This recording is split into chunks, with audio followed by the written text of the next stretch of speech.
So I'm talking with Datuk VK Liew, the former minister in the Prime Minister's department in charge of legal affairs from 2018 to 2020 under the Pakatan Harapan government. He is also MP from Sabah and the permanent chairman of Parti Warisan Sabah. So thank you, Datuk, for coming to my podcast. Thank you. Today, Professor, I want to talk to you. Thank you. So I want to talk to you about MA63. You were in charge basically of issues related to MA63. As you know, under Prime Minister Mahathir Mohamad, he set up a federal level cabinet committee to deal specifically with MA63 issues. Now, can you tell me about the work of the committee? Because I think just before February, you held a press conference and you mentioned that most of the outstanding issues were resolved, but there were 4 contentious issues, and I think the 4 contentious issues mainly deal with the oil and gas issues. But the other issues that were resolved, it is my understanding, and I could be wrong, they deal mostly with decentralization issues. So I'm just wondering, from your perspective, is this the right way to go in resolving the grievances of many people in Sabah and Sarawak? Okay, let me start by explaining the 3 committees that had been set up during my time as the minister in the Prime Minister's department in charge of law and as well as parliamentary affairs. What happened was that we set up the first committee. We call the Special Task Committee, consisting of the Prime Minister as the chairman, as well as the Chief Minister of Sabah and Sarawak, and the AG of Sabah and Sarawak, plus the federal AGs, with all the cabinet minister, relevant cabinet minister in the committee, plus all the high-level rankings officers from all the 3 states. And the second committee is a technical committee. The technical committee is chaired by me, together with the federal AG, consisting of the federal AG, the state AGs, plus some MPs from respective states, and then also high-ranking officers. Below me will be the working committee. The working committee consisting of the same group of people, but it's just that they are the working committee that deal with the preliminary works and the matters that need to be resolved before it comes to the technical committee. And then when it comes to technical committee, we will decide these are the issue to fine-tune them before we bring them up to the what we call the steering committee, the main committee. So it has been going on since 2018. It was set up in 2018, December 2018, right? And then we went on until last year. We completed the report on August 31st, because that was the time. It was 6 months, and then we got extended time until 31st of August.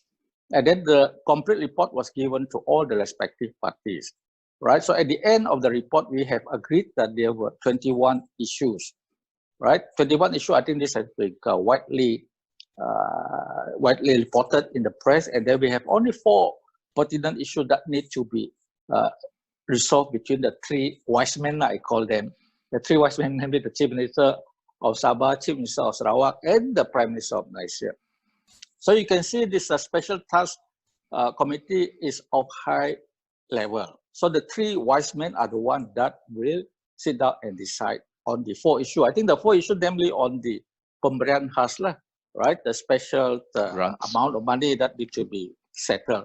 And I, for a fact, knew very well that by January this year, the amount had been given to the Prime Minister for consideration. So they were supposed to make the announcement sometimes in February this year, and they come to all that kind of things. Amount had been agreed upon. And I think the most difficult issues that had to be dealt with is regard to the territories issue, territorial seawater. As you know, Professor, Malaysia was governed by the British, and the territory of Malaya, Singapore, the Borneo state were all drawn up maybe well before we got independent during the British time.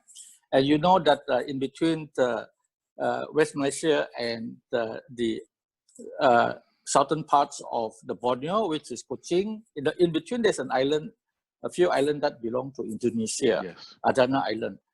So that territorial water things, and then the Block M, Block L with Brunei is also become contentious issues. So I set up at that time during the committee stage because both the tripartite party, Sabah, Sarawak, and Malaya, they have problems of resolving these issues because they felt that the territorial issue cannot be touched because it has already been drawn. But of course, Sarawak want it to be redrawn. It's all about, what do you think they want to redraw the whole thing? Because of the oil field thing, right? This one is inside me. It's like it's not your part and things like that. But then we have Indonesia in between, and then we have Brunei also. So it's quite a complicated issues that need to be dealt with, not only between these three territories, but also between Brunei and Indonesia. So I set up what we call the tripartite committee, consisting of these three personalities: the federal AG, the state AG of Sabah and Sarawak. So they sit down and they at the end they came with the conclusions that they cannot agree. They agreed to disagree on these issues.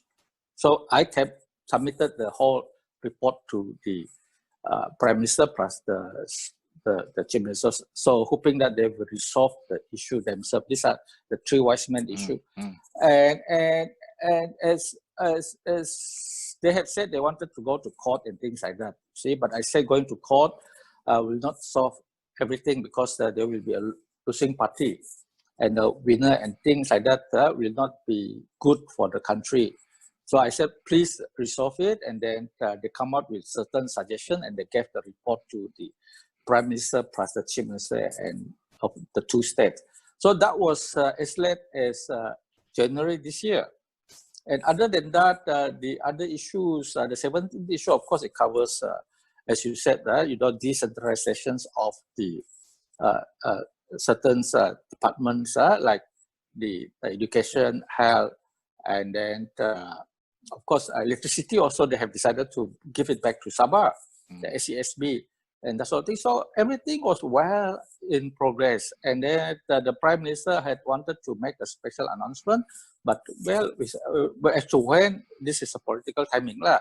So they will have to decide on that particular time. But now everything has been changed with the new government, and they set up a new portfolio called the Minister in charge of Sabah and Sarawak under Dr. Maximus. So I don't know what is that all about, you see. Yes. He can actually just take up what we left off with the four issues and then let the present government deal with it. But now with all this issue going on, I don't know how Muhyiddin is going to handle it. Sure.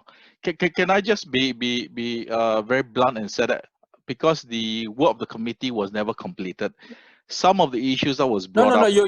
You cannot say it was not completed. I had completed the works. A report has been submitted. Okay. A few hundred pages of report had been submitted to the Prime Minister and to the Chief Minister of Sabah and Sarawak. In fact, to all the respective parties in the meeting of the Special Task Committee, they all have a copy of the report. So all works were done. So but they haven't given you the feedback yet, right? My understanding is that the Sarawak government never give you feedback on the report. Well, you see, their understanding at that time was that the issue that had been agreed upon, there's nothing else to talk about, isn't it? Because you have agreed on the issues. So the only four issues that need to be settled, and as I said, the three wise men had met several times over this. And I said also that, it's only the pemberian khas that need to be resolved. And they had come out with the amount of money, right? So that one is privy to all of us, because sure. When you said there on the amount, you said that this amount was agreed to by both the Sabah and Sarawak state government together with the federal government. Is that what you're saying? They gave the amount to the federal government, to the Prime Minister. This is what we want, you see. Yes. So in fact, from the very beginning, Professor Chin, we had a good start in the meeting because we came to the agreement that, why the issue concerning dollar and cents, right? We all can sit down and discuss, how much you want, how much I want. You say, oh, you took my money since the 60, 70, 80, right? So you have not given us, so this side is saying, okay, we agreed, that has been done, and then we want to know how much you think that we should give back to you. So we sit down over the period of time, you see, to calculate on all that. So they came up with the figure. It's already been concluded, the figure. Then we give it to the boss. Boss, this is the amount I want. Can you agree to it? So they were negotiating on that. So the basic principle, everything had been agreed upon. It's just how much you ask. Let's say, I'm just giving an example. You ask for $10, okay? Maybe $5 lah, or maybe no lah, maybe 6, 5 is a bit. Like you give me more like that. So it's negotiating. So I think our Prime Minister at that time was very amicable, and I can see that the three wise men were very wise in their decision. They all said that okay, dollar and cent, no problem. We can deal with it. Okay. Now, as you mentioned, the other 4 contentious issues, one is about the territory borders, and that has got to do with oil and gas resources. And all that, yeah. Yes. Not so only oil and gas, but I think territory, Sure. This is my land, this is your land kind of thing. Yes, all right. So since you said there was no agreement that the 3 AGs got together, they agree to disagree. So something like that, how do you move the process forward? Well, I think, as I said, you see, they had come out with recommendations and was given to the 3 wise men. So they were supposed to come to some form of understanding as to how to deal with this particular issue on the territory issue. So they were going to make some announcement after the meeting in January. And January, if I remember, after that, of course, we have the Chinese New Year. And the meeting we had was in the early part of January. Okay, in the early part of January, the last meeting we had to conclude on the special task committee on MA63. Okay, and that is the name given. And then we sat down, and then we resolved to dissolve the committee. And then at that time, then I also set up. I said, if we dissolve the committee, it doesn't mean that work will not continue.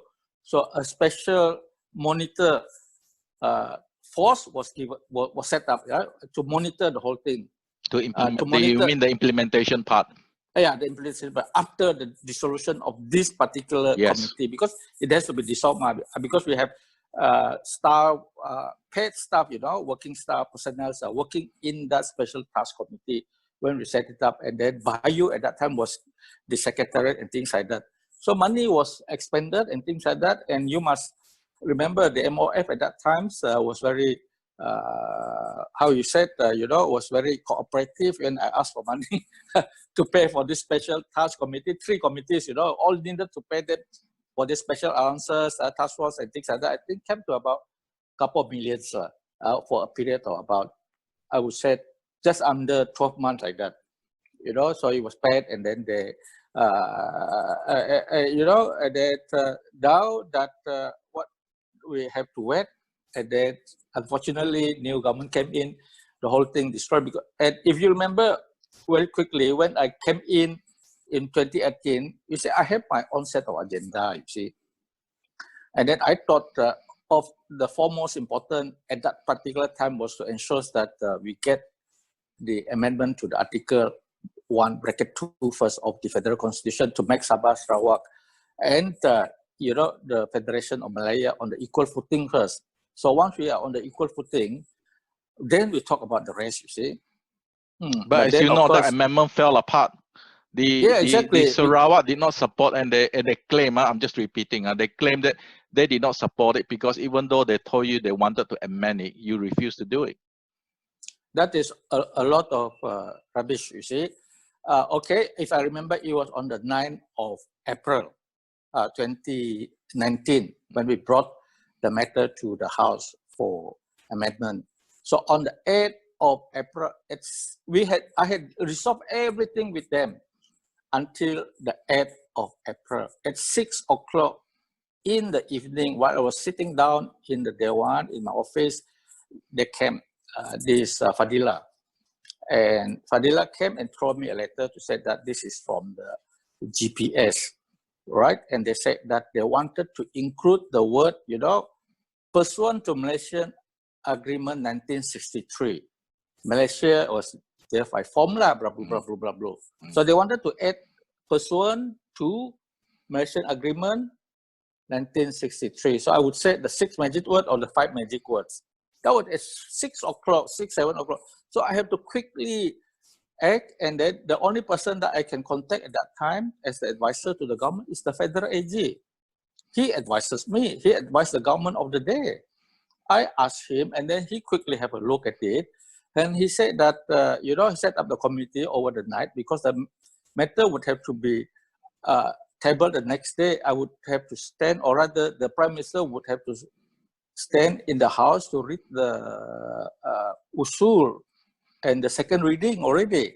So I have to amend the speech and everything. So we quickly look into it.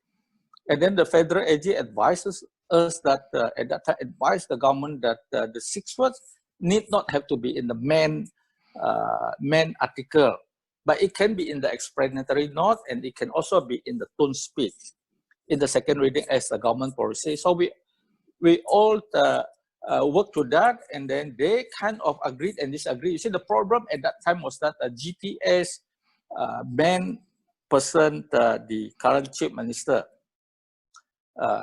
Abang Jo, was not a member of parliament.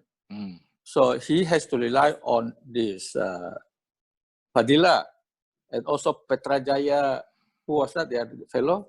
And then, but of course for Sabah at that time, our Chief Minister Shafi was also the member of parliament from Sempurna. So he was in parliament at that time, so I can deal with him directly. And then we were talking and things like that.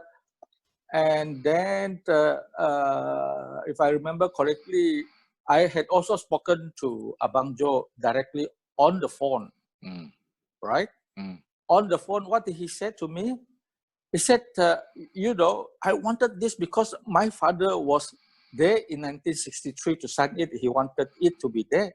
And I said, if your father wanted it to be there, why didn't they ask it then? You see, why did it bring this up? Why did you have to bring this up 50 years later? You see, when it was, if they think that it was so important then, you see, then why now? And then they had the opportunity to do it in 1974. Why didn't they do it? So to say that I refuse is a blatant lies. And they were the one who make life difficult by saying that they must include this. And Professor Chin asked Abang Jo again now. Just a couple of months ago, he said, now, it is okay. I don't want the 6 magic words to be in the constitution anymore. So what is Abang Jo doing? He is playing with the politics and the sentiments of the Sabahan and the Sarawakian, isn't it? By saying now that it is okay. So, but earlier on in your discussion, this is way before April. Early on in your discussion, when you met the Sarawak AG and the Sarawak government, they did give you a list of other amendments they wanted done, right? Yeah, they wanted the list of amendment 106, Article 160, yes. and things like that. And then I said, you might as well amend the whole constitution. If that is what, you see, I think the agenda now, we are just looking at Article 1 first. Just make Sabah and Sarawak and Malaya of the same footing, equality. You want to bring this, you want to bring that. They want to talk about education, they want to talk about health, they want to talk about this, everything. And it's just basically finding fault with the whole thing and making life difficult. But now the picture is clearer with Abang Jo recently stated that in the newspaper, I think just about 1 month ago or 2, to say that he is now okay with the amendment. So I want to ask Abang Jo, you go and ask him, why do you make life so difficult back in April 2019, which was just about 1 year ago. And now after 1 year, you say it's okay. When VK tried to get your consent and things like that, you see, on the 9th, okay, after Tun had done the official text, right, the speech and things like that, and then he was supposed to stand up to answer question, and then we dragged on. He was supposed to do that at about 8 p.m. 8 p.m. And then Fadila came to see me. He said, Abang Jo still did not want to agree with this unless these 6 magic words are inside the main Article 1, you see, that Malaysia is made pursuant to Malaysian Agreement 1963. And the AG said, tak boleh, because these are not constitutional words. And then he said that if you want to put that in, we also want to put in the separation agreement with Singapore, because Singapore separated from us in 1965. So if you're going to put all that in the main constitution, it will make it very, very unlike a constitutional wording, because they were all the constitutional experts, and then the AG is the advisor of the government. Who else do I listen? I have so many advice coming in, but the only advice that I can accept at that time is the advice of the AG of the country. I cannot accept your advice, Professor Chin. I can listen to it, and then what? But the proper advice has to come from the AG. So AG said, leaving that to one side. The other reason why the amendment fell, of course, was that UMNO and PAS voted against it. Why was there no support from the UMNO and PAS to support an amendment like you this? See, if I remember correctly, at that time, at that moment, you see, after the 8 p.m. Tun was supposed to go up and then do the winding up, right? And then after that, Fadila came to see me, and then I quickly bring him to see Tun. And then at the same time, I also brought the Sempurna, our CM from Sabah, to go and see Tun. And then at that time, YB Tuaran also was with me, Wilfred Tangau. So the three of them, plus Tun, plus me, we were all in that room discussing, and I even pick up the phone and get them to speak to Abang Jo. And they also got the AG to be on the phone. So they talk. They all talk. Tidak boleh. Cannot, you see, because the Tun has to take the advice, because he said, we can accommodate it, we can set it in the speech, it's a policy speech of the government anyway, that Malaysia is made pursuant to Malaysian Agreement 1963. There's not an issue on that. It's an understanding. We all know that. It's already been in the explanatory note, it's in the government's policy speech, it's in the Hansard and all that, you see.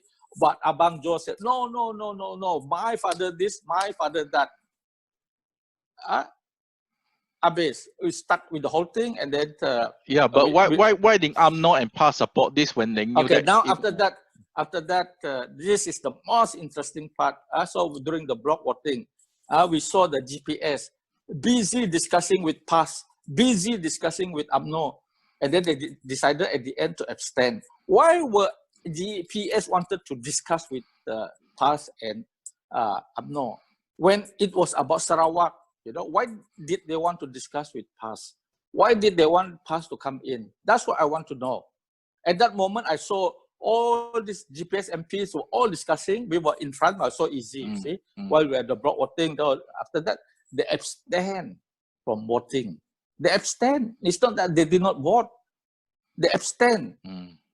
They throw away their vote. And then it was because they have decided with PAS and UMNO to deny the Sarawak and the Sabah that equality, which is very important, because I cannot really, throw my cards away and then, let everybody see it's a political game, you see. So it's very important that I thought we should get this thing done, and then the rest will fall, you see. But unfortunately, now they can see it. Now they can see it when we are having all this talk about the enforcement of the MCO and that sort of thing into the respective states. Then they realize it, you see. Is there any political appetite now under the new PN government to go back amendment? Because before the change of government in late February, I remember you made an announcement that you will try again. Is there enough political appetite? I would have tried again. You see, whether you like it or not, you have to know that the person who carried it, the minister concerned, whether he has the passion or not for it, you see. And I come from the Borneo state. I have the passion. Right? I don't know about this current minister now, whether he has that passion or not. He's also Sabahan, bah? No lah. The matter have to be brought by the Minister of Law, Minister of Parliamentary Affairs. But the Minister in charge of Sabah and Sarawak Affairs surely will be discussing this with the Minister of Law. I mean, that's his remit, isn't it? Since he has a special portfolio dealing with. at the end of the day, the one that we carry the paper to see the Prime Minister, and that we go to the day one, is the Minister of Parliamentary Affairs, the Minister of Law. From right? past. So it's exactly, you ask him whether he wants to break it in. And during my time, I want to ensure that the 13 additional seats from Sabah would also be approved by the House. And then I did it because if it has been any other minister, they will not be probably so compassionate about it, isn't it? You don't remember the 13 seats? The 13 seats, additional seats, we have 60 seats in Sabah. Yes, yes. Okay, the 13 seats were added on, and then that was during the former Chief Minister time. It was approved by the Sabah State Legislative Assembly. And after that, it was supposed to be tabled in day one during Najib time. But Najib at that time did not want to bring it in because there was this talk about not getting the support from this 13 state, the 13 additional seats and things like that. So they shoved it into the corner. So when I came in, I looked at it and things like that, hey, this is something that need to be done, and we only need the approval of the Prime Minister. Okay. Well, anyway, I'm just asking your professional opinion, having done this portfolio, and you know most of the members of Parliament, is there an appetite now to pass this amendment if the new government tries for another round? The appetite has to come from the minister in charge, and also the appetite of the Prime Minister, right? I think we in Sabah, of course, would want to continue to have this agenda. I think I still have the appetite, but I don't have the power to bring it in. And as to how they want to play it, I think the Sarawak GPS have a lot explanation to do. Why did now they said they allowed the 6 magic words pursuant to Malaysia Agreement 1963? Why do they want this now, and why did not they want it in 2019? Why after 1 year they have a change of mind? Isn't that wasting everybody's time? Isn't that... Okay. Last question, Dato'.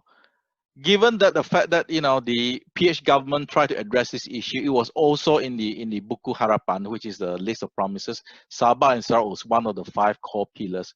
Given all these things that Pakatan was doing, why are the people of Sabah and Sarawak still unhappy about federal-state relationship? Well, I think it goes beyond what we have understood now. I think if we look back what happened in 1960s, 70s, 80s, 90s, and now, I think still I believe the regional imbalances, right? We are not balanced. We are not equal. It comes to education, it comes to health, it comes to the facilities from the federal, it comes to distributions. All these things were not equal. So how do we make it equal?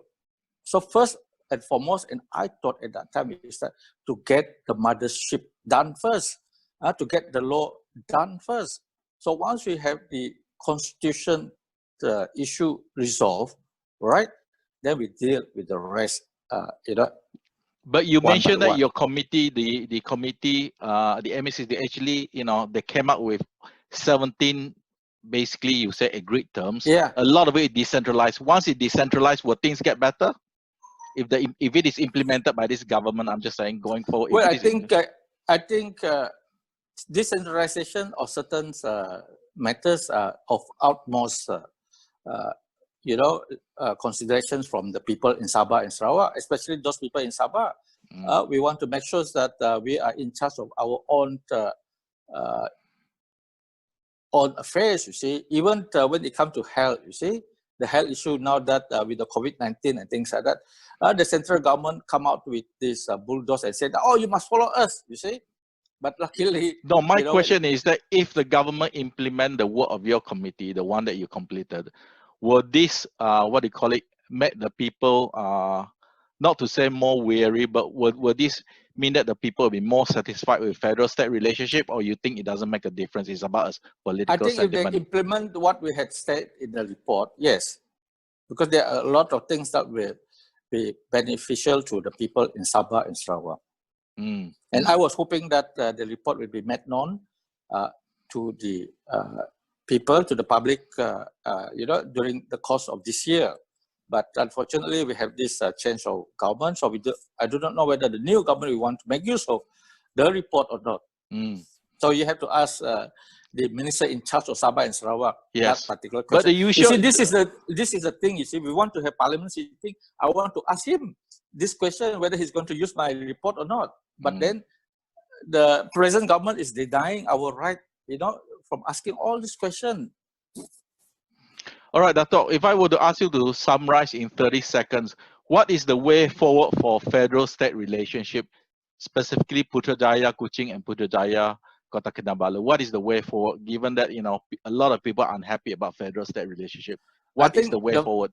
The way forward is for us in Sabah and Sarawak to recognize one thing, that we, Sabahan and Sarawakians, are part of Malaysia, right? And we are continue to be enjoying this sun under the Malaysian flag, and that we will continue to work together to ensure that we progress together. And to do that, we must be equal.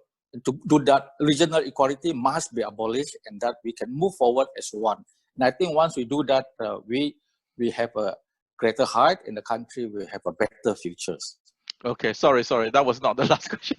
So the last question is that if you said that you want regional equality between say Putrajaya, Kota Kinabalu, and Kuching, then the question is, what will stop Johor, Terengganu, Kelantan, states with a very strong regional sentiments? What will stop them from asking the same deal? They can also go to Putrajaya and say, you give the deal to Sabah, Sarawak, why not give to us? You must not forget that the definition of the Federation of Malaya is consisting of these 11 states. Okay, so these 11 states against us, Sabah and Sarawak. So we are a territory, Sabah is a territory against Federation of Malaya, which is a territory consisting of 11 states. So basically it comes back to history, how the Federation of Malaysia was established. You are the expert in this, Professor. So, so thank you very much, Dato'. I think you have covered most of the things I wanted to cover, and also you've covered it in some detail. So I think it's really